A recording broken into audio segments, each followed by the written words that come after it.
tells you that mark of the beast thing, you got to reject it. Because the Most High put it in the script. That's why the Most High put that in the scriptures, man. That's right. And the ones you that's teaching otherwise, Yahweh Ba'ashem Yahweh Shai is going to deal with you. That's right. That's right. That's right. Going back to the 501c3, it says there's a fairly recent trend that has only been going on for about 50 years. Churches were only added to Section 501c3 of the tax code in 19... So what did the nigga do, Pastor Pork Chop do 70 years ago? He just had his church, collected tithes and all that, man. He got what he got. He got what he got. Yeah. They said, well, look, we can make money off of this shit. Yep. These niggas love to go to church. Let's get that. Pastors ain't going to get that money, or we getting some of that money. Yeah. We controlling some of that shit. That's right. Which is unconstitutional, man. Yeah. Separation of church and state, man. That's right.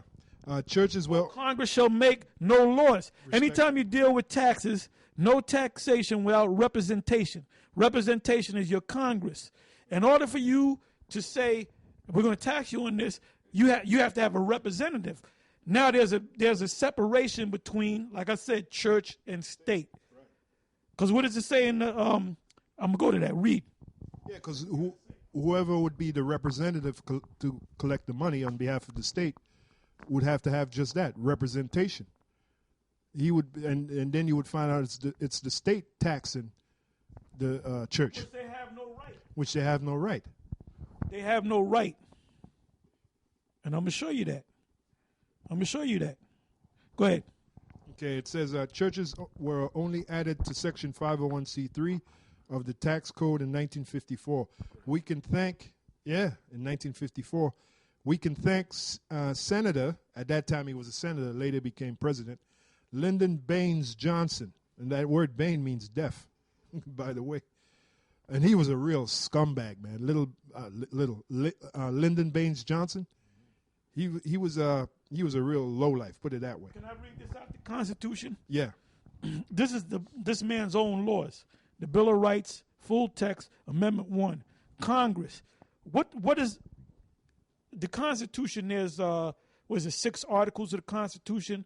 Article 1 is Congress. Article 2 is the executive, which is the president. Article 3 is the legislature, right, which is the Congress, the Senate, the House of Representatives. Get in the civics and they'll tell you that. Amendment 1, right, also known as the First Amendment. It says Congress makes the laws, shall make no law respecting an establishment of religion. So if the Israelites are a religion, you can't write a law on how much taxes and what you can do and tax exempt. So that's clearly unconstitutional, all right? That's right. It says Congress shall make no law respecting an establishment of religion or prohibiting the free exercise thereof. Right. What does it mean by the free exercise? A religion can do what they want to do as long as they don't kill nobody, right, or rip nobody off or rape nobody. Yeah. In other words, they can teach that their God is the head of lettuce. Right. And the state can't come in and say, well, we're arresting you because you're teaching, other churches are offended by that. Right. Why do you think, see, that's why that thing with this guy Donald Trump is not going to work when he's talking about no more Muslims can come to this country until we straighten everything out, because that would be going against a religion. Right. What are you going to do with the Muslims that's all over here? You going to kick them out? That's why all them other candidates, they frowned upon this guy of what he said, because he don't know the Constitution. He don't know law. Right. You can't deem it. You can't say, well, look, if you're a Muslim, then you're this and you're that. Or if you're of the Baha'i faith, you're this and you're that. Right.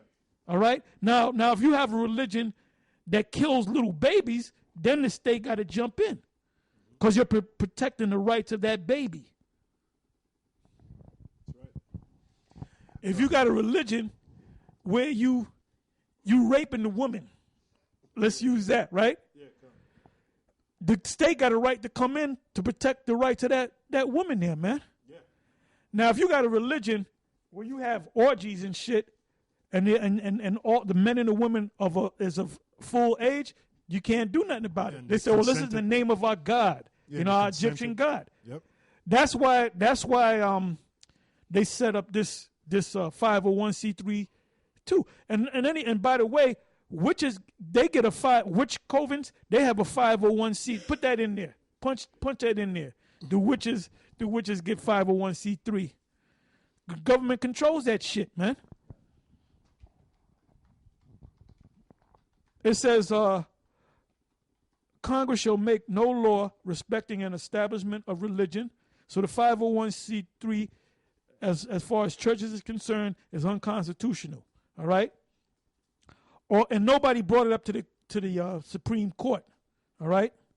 Nobody put in a writ of certiorari to the Supreme Court. But if they had, they'll be in a quagmire. That'll be a conundrum. All right? Because they wouldn't know how to answer, because what pops up? The First Amendment. The First Amendment. Hey, people, Edomites, they say, why go to cops? Why do you let these guys go out there and speak? Get them off the street. They can't get us off the street because they're bound by their own laws, man. They can't knock us off of YouTube because they're bound by their own laws. The first thing we're going to say is, well, why? Well, we don't like the fact that you call the white man the devil.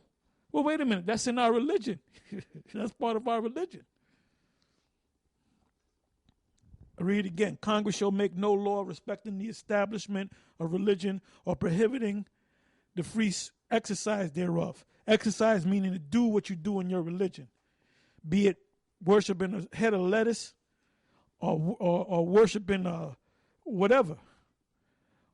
Like you have a guy that says he's God, and he makes people do what the hell they're going to do, but they're free to leave the religion. But as long as they're in the religion, they got to do what this guy does because he's God on earth. Well, they can't interfere with that. Now, if a person want to get out of it, and that guy that calls himself God keeps them in there against their will, then the state jump in. All right? It says, or prohibiting the free exercise thereof, or abridging the free speech, the freedom of speech. That's why we're able to do what we do. Or of the press, or the right of the people peaceably to assemble. Don't we assemble?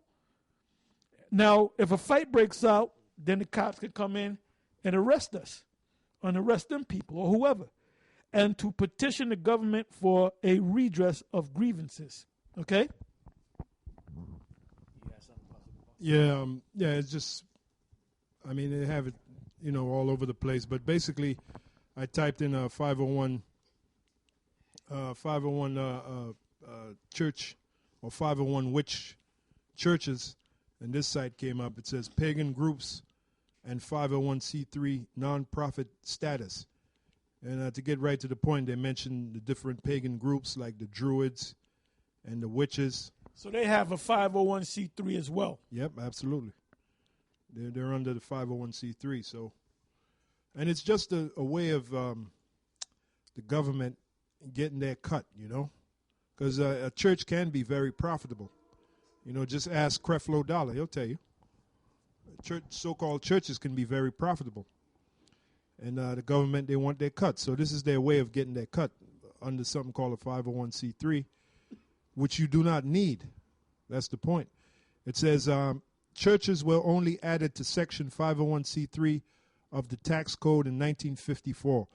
We can thank Senator Lyndon Baines Johnson for that. Johnson was no ally of the church. As a matter of fact, Johnson was a member of the Illuminati, a lower level member, but nevertheless a member. All right, that's why he became president. That's why he became a senator. All right, as part of his political agenda, Johnson had it in mind to silence the church. Are you listening? Those of you that have that 501c3, and you say it's not detrimental, it's benevolent, it's doesn't harm anybody. Well, this is what it says here. It says, as part of his political agenda, Johnson had it in mind to silence the church. That's why certain things a 501c3 church cannot teach. Okay? And eliminate the significant influence the church had always had on shaping public policy. Although Johnson proffered this as a favor to churches, the favor also came with strings attached. And that's what they say about the government. Anytime the government comes with something beneficial for the people, I believe there's strings attached, strings that will benefit the government, not the people. And it was Apostle Elatar brought out the word government means control mind. Govern means to control, ment means mind. All right? Although Johnson proffered this as a favor to churches, the favor also came with strings attached, more like shackles. One need not to look far to see the devastating effects 501c3 acceptance has had to the church. And they start gradual. They don't put it in your face right away. When you join them, they start gradually encroaching upon your liberty that you have. And that's, speaking of liberty, that's the scripture. What is that? Galatians? That the word have free course. If we could bring that scripture out. I know the word free course is in there. Because we're not bound by any government group. We had Great Millstone, man. One need not to look far to see the devastating effects 501c3 acceptance has had to the church and the consequent restrictions placed upon any 501c3 church.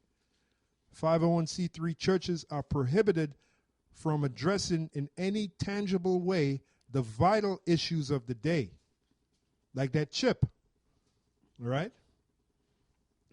That chip is a vital issue. Now, if you take that chip, you're going to know how vital it is because the Most High, Yahweh, is going to destroy your ass. All right? That's pursuant to Revelations 14 and 9. It says, for a 501c3 church to openly speak out or organize in opposition to anything that the government declares legal, even if it is immoral, example given, abortion, homosexuality, etc., that church will jeopardize its tax-exempt status. The 501 tax-exempt means the church keeps all the money. All right? The 501c3 has had a chilling effect upon the free speech rights of the church. LBJ was a shrewd and cunning politician who seemed to well appreciate how easily many of the clergy would sell out. Right? This is what it says. This is what it says about LBJ. It says 1961-63, JFK, 35th President of the United States, first Catholic president, shot in Dallas. Satanic ties to Anton LaVey, was also a member of the anti-American organization known as the Council of Foreign Relations. That's why he did a speech called Secret Societies. And if you go on YouTube, you can hear that speech. And he gives it to him, man. And that's part of the reason why they took him out. Okay, CFR. It said Joseph Kennedy, JFK's father, confirmed Illuminati. Vice President Lyndon Baines Johnson, 61-63, confirmed Mason, Orville Mason, Illuminati, was appointed as a cabinet member for Kennedy's and then Johnson's administration. The Fritz Springmeier, the Illuminati bloodline. Note again, we have a non-Mason president or a president whom loses favor, dies, or forced out of office to be replaced by Mason power. So it was a Mason, which is part of the Illuminati, that set up this whole 501c3 thing for the churches. So it's Masonic. Did the church ever need to seek permission from the government to be exempt from taxes?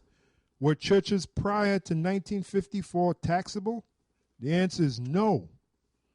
Churches have never been taxable. To be taxable, a church would first need to be under the jurisdiction and therefore under the taxing authority of the government. And what jurisdiction would they be under? They couldn't be under Congress because the First Amendment knocks that out the box. That's right. The First Amendment clearly places the church outside the jurisdiction of the civil government. And that's why they're using these so-called terrorist attacks coming out of the churches, because that's another way they can encroach upon the liberty of the church. You know, they'll tell you that a so-called terrorist came out of a certain church. Now we got to monitor these churches now. That's right. The First Amendment clearly places the church, and they're coming after your church, you Hebrew Israelites. They're coming after your church. That's why we have something called Project Megiddo, which is legislation for the state, the government, to come after your church. The First Amendment clearly places the church outside the jurisdiction of the civil government. Congress shall make no law respecting an establishment of religion, nor prohibiting the free exercise thereof. Religion cannot be free if you have to pay the government through taxation to exercise it. Since churches aren't taxable in the first place, why do so many of them go to the IRS and seek permission to be tax exempt? It occurs out of ignorance, bandwagon logic, and professional advice, which mainly comes from the attorneys, which the attorneys are linked to the state anyway. The attorneys, in reality, they really officiate for the state. Does the law require or even encourage a church to organize as a 501c3? To answer that question, let's turn to what the IRS itself has to say. It says churches need not apply. So even the IRS, right? Well, let me read this legislation here, or this section here. In order to be considered for tax exempt status by the IRS, an organization must fill out and submit IRS Form 1023 and 1024. However, note what the IRS says regarding churches and church ministries. In publication 557, some organizations are not required to file Form 1023. These include churches, interchurch organizations of local units of a church, conventions or associations of churches, or integrated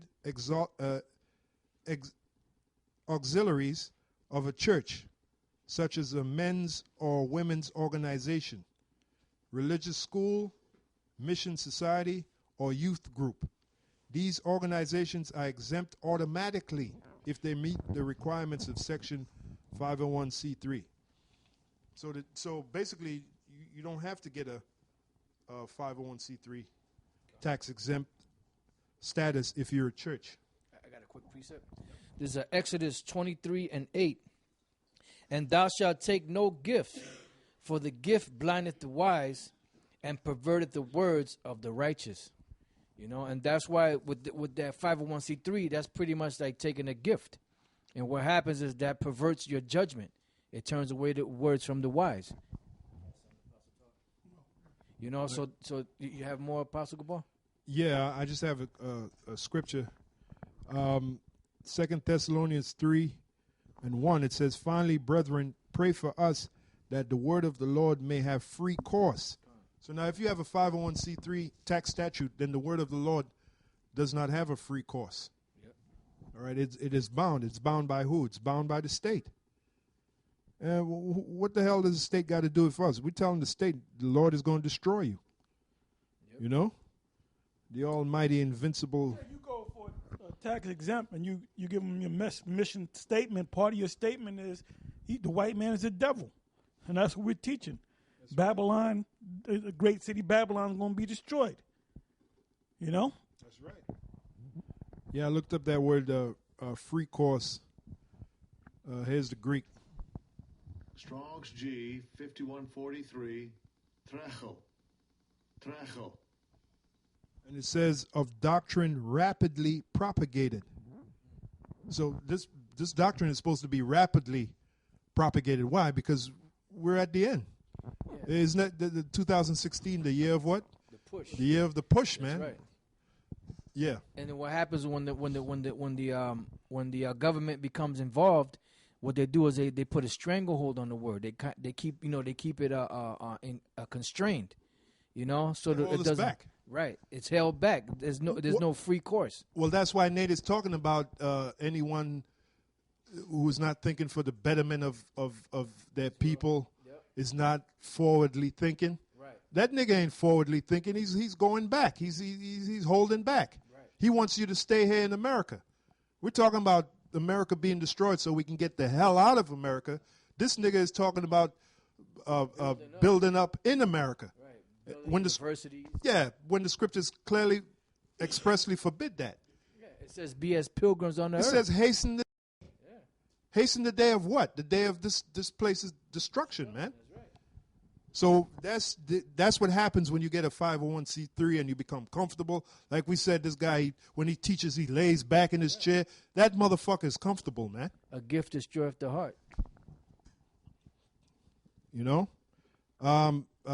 It says free course. It says of persons in haste. There's that word haste again. Of doctrine rapidly propagated. Metaphor taken from runners in a race. What did the Apostle Paul spoke about the race? All running the race. Right. And one receives the For you see the you said to speed it up, to push it, man. right. For you see the end. Push it to the limit. Yeah, the metaphor taken for runners in a race to exert oneself, strive hard. Didn't we call this 2016 the year of the push? Yeah, well, them guys, this is the year of taking winters off. Yeah. Anyway, we're getting ready to close this thing. Come. And, we'll be going out, and then we're going to come back and do the live show. Yahweh Ba'Shem Yahweh Shai Ratazar. Shalom.